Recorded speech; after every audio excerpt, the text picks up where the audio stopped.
গ্রামটার নাম ছিল মির্জাপুর। লোকজন বলতো গ্রামটা শান্ত, কিন্তু তার কবরস্থানটা নাকি শান্ত নয়। সেদিন গ্রামের এক মানুষ মারা গেল। নাম ছিল কাদের। বয়স ৫০-এর কাছাকাছি। নামাজে গাফিল, মানুষের হক আদায়ে উদাসীন। তবু সবাই বলতো আল্লাহ দয়ালু, সব মাফ করে দেন। মাগরিবের আগেই তাকে দাফন করা হল। সবাই চলে গেলে কবরস্থানটা হঠাৎ নিঃশব্দ হয়ে গেল। বাতাস থেমে গেল, পাতাও নড়ল না।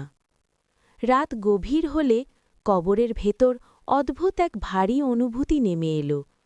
হঠাৎ কাদের টের পেল সে একা নয়।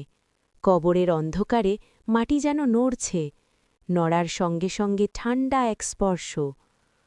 তার চারপাশে ধীরে ধীরে জড়িয়ে ধরল একটি বিশাল কালো সাপ। চোখ দুটো আগুনের মতো জ্বলছে। সাপটি ফিসফিস করে বলল, তুমি মানুষের হক নষ্ট করেছিলে, নামাজকে হালকা ভেবেছিলে, এখন জবাবের সময়। কাদের চিৎকার করতে চাইল, কিন্তু কোনো শব্দ বের হল না। প্রতিটি মুহূর্তে তার নিজের কাজগুলো চোখের সামনে ভেসে উঠছিল। মিথ্যা কথা, অন্যের টাকা আটকে রাখা, নামাজ ফাঁকি।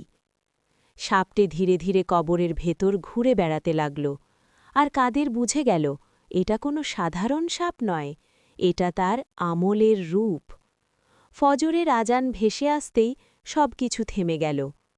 পরদিন সকালে এক বুজুর্গ বললেন, কবর হয় জান্নাতের বাগান, নয়তো জাহান্নামের গর্ত।